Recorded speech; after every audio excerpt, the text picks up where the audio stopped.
Welcome back. You are watching The Fix. Now, of course, not everybody at the Mining Summit was happy. Let's take a listen to Duma Kubule. He's an economist, and let's hear what he had to say about the charter. I do not understand this haste to finish this charter. We must do a proper charter that complies with our BE legislation. And we have to do, and unfortunately, I do believe that we have to go back to the drawing room. The first thing we must do is to extend the deadline for people to make comments by another 1 month. That is, of course, Duma Kubule. They're saying that we need the process to be extended. Well, joining me to continue the conversation is Sunday Times columnist Peter Bruce. Peter, I know you want to speak about the carry-on issue. Duma is saying that we actually need to start the process afresh. Do you agree? Well, I don't know whether we need to start it afresh, and it's really nice to see you, Minister, and it is weird calling you Minister and not Secretary General. But anyway. Yeah, I think extending it is not a bad idea, but for the purpose for which I would extend it would also include going to visit the people who we expect to invest in the mines.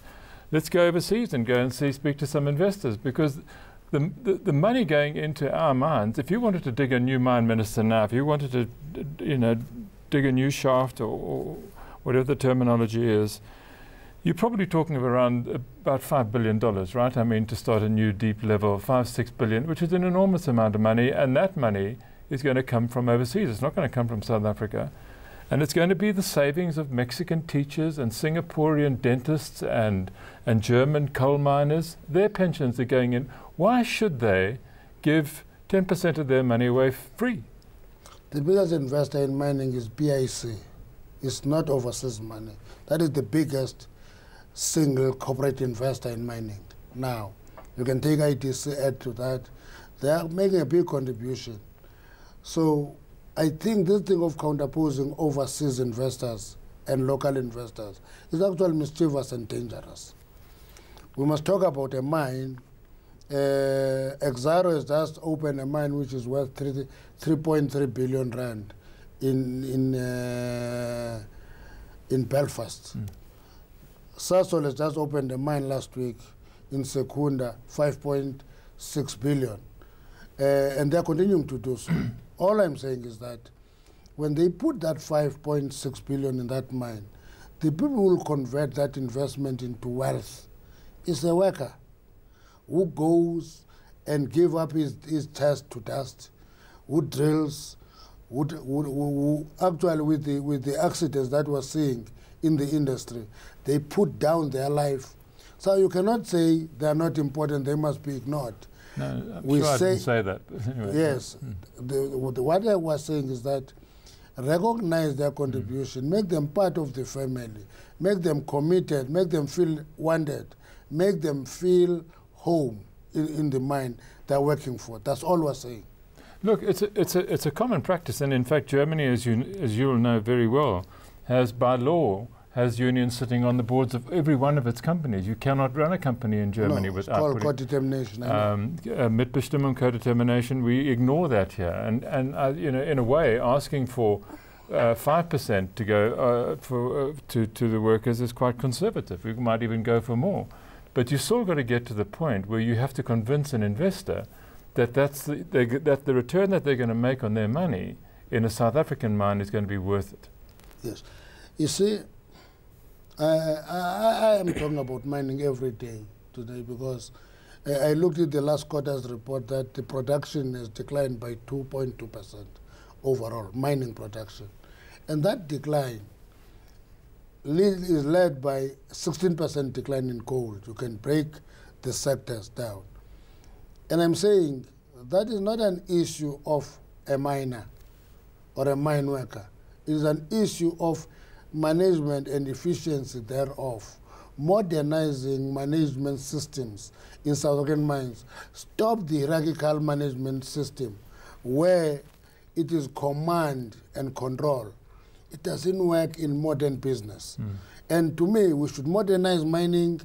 If we modernize mining, because it is not a rare occasion to have cricket. Actually, in many African countries, same companies that say it is too big a call actually do have bigger free carry in many African countries than we are asking for. And are they getting the right levels of investment? Because I mean, it's a free carry, an attraction to the industry if you're an investor. Yeah. I perfectly understand the point of view of the miner and the risk that they take and the value that they bring to the country. They're digging it out of the ground after all, not the management. What I'm asking is, what is it that we've got that's special to attract mining investment? A certainty of policy. Now, this is what I wanted to come in. Before you answer, I just want to add a rider to what Peter's saying to give you a proper chance. This question of certainty, Minister, has now been with us for the entire Zuma administration, and you've set yourself a target. We have now extended the matter. Cyril Ramaphosa, the president of the country, has just gone to Saudi Arabia, collected a lot of money. We're going to speak about that later. The energy minister says he can get a quarter of the $100 billion US from his sector to that total. What are you going to be able to contribute? Because the lack of certainty is keeping people away, the point that Peter is putting on the table. No, let's not exaggerate this. That's why I'm giving you the example of Exxaro, Sasol, Rio Tinto is extending their operation in Richards Bay by 600 million rand. Now, and where I am in the actual sector, I quantify that investment, and we've asked the council to actually quantify the investment that is happening in mining, and also quantify the deterrence to that investment and work on them, because we can only have a prospering mining if the industry doesn't see us across the table, if it is part of an industry. If we must go to overseas, you know, when the first charter was leaked in 2002, we were in a delegation as Labour, business and government that went to UK, went to US, went to Canada, went to Australia, talking about mining. If that should be done, we'll do it. But the first thing, before we do that, we must be reading from the same page.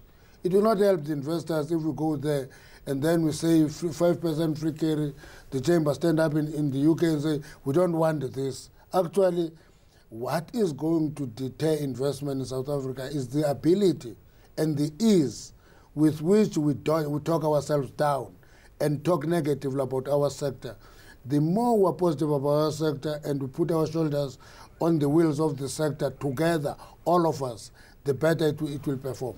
Can I ask a question? It used to be the case, and I remember this from years ago when I went to a mining in Durban. I can't remember how long ago, but it was a long time ago. And I remember the NUM delegate standing up, and he was talking about how mining companies ignored the places that miners came from, and rather were now under pressure, and the government under pressure to put money into the communities where mining took place. So what you have, because the people working down the mine aren't normally from where the mine is. They come from Transkei, Ponderland, Lesotho. It used to be like that. Well, it hasn't changed that dramatically, because there's so many people from Transkei, and I come from there, who still are looking for work in the mines or working in the mines, and their communities have got nothing to show for it. Actually, in our definition in the chart, if you read it properly, you'll see that we talk about local community, we talk about labor sending areas. We're talking about them.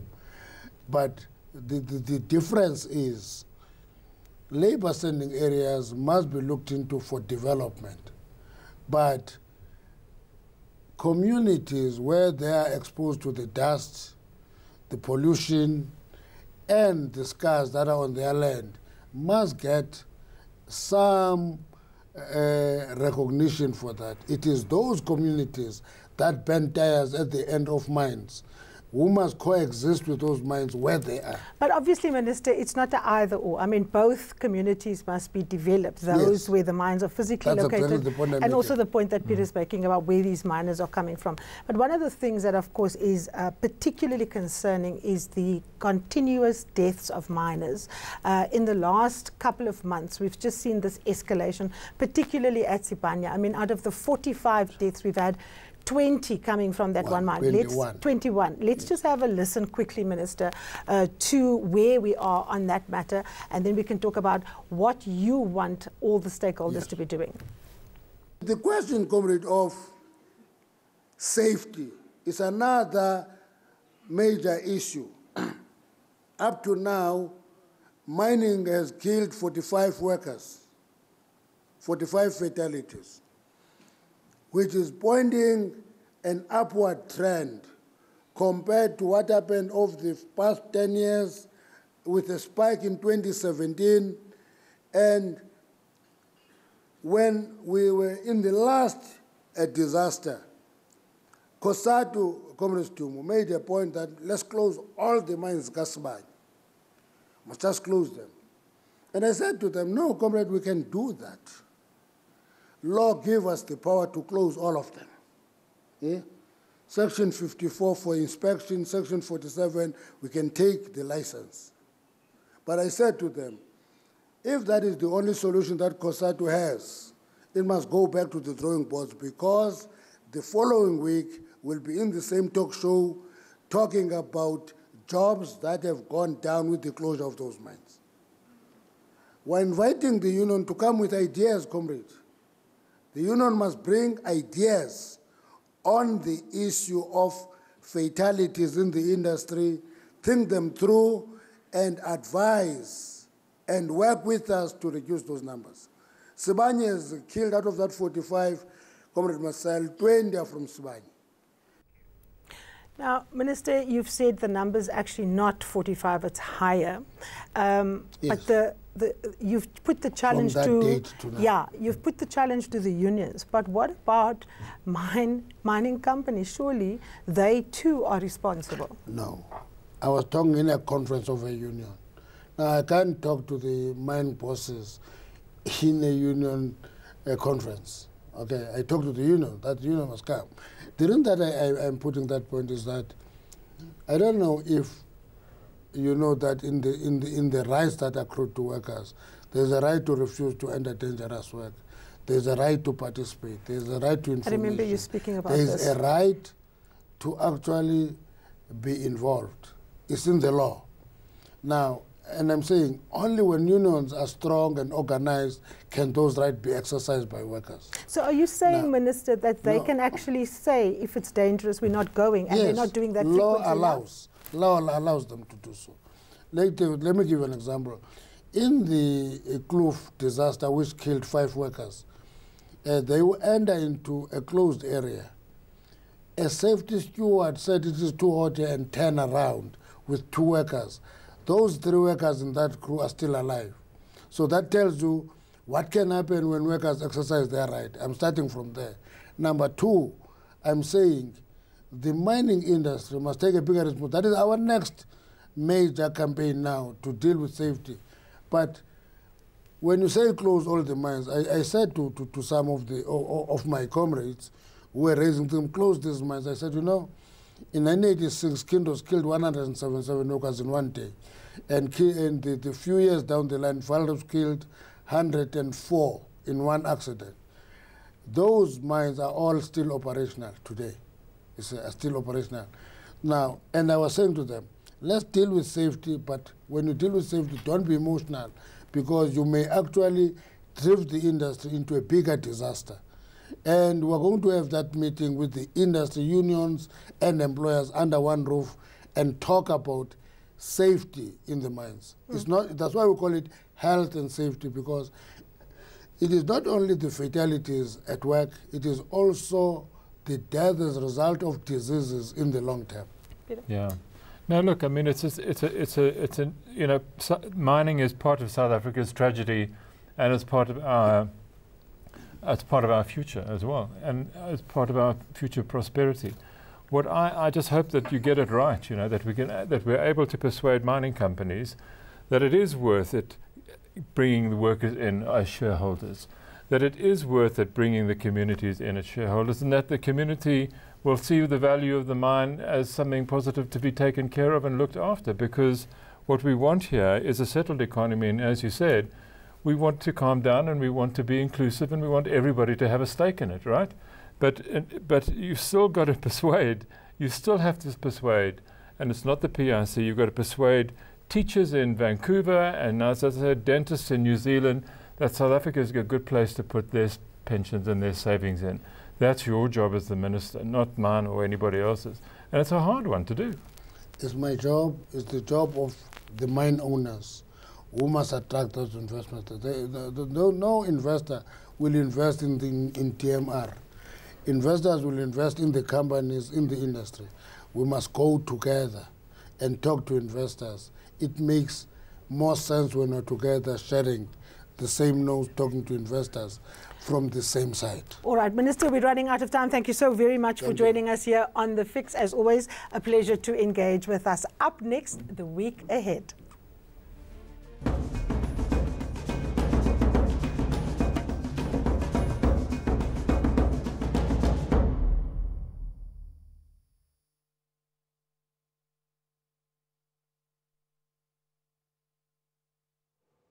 Sort out Peter's earpiece, please. Thank you. He can't hear. I can't hear anything. Hey, my darling. Thank you so much for coming. Let me get out of here. Okay. Minister, Peter. thank you. Thank you so much. Peter, Hi, Yan. Can you hear me?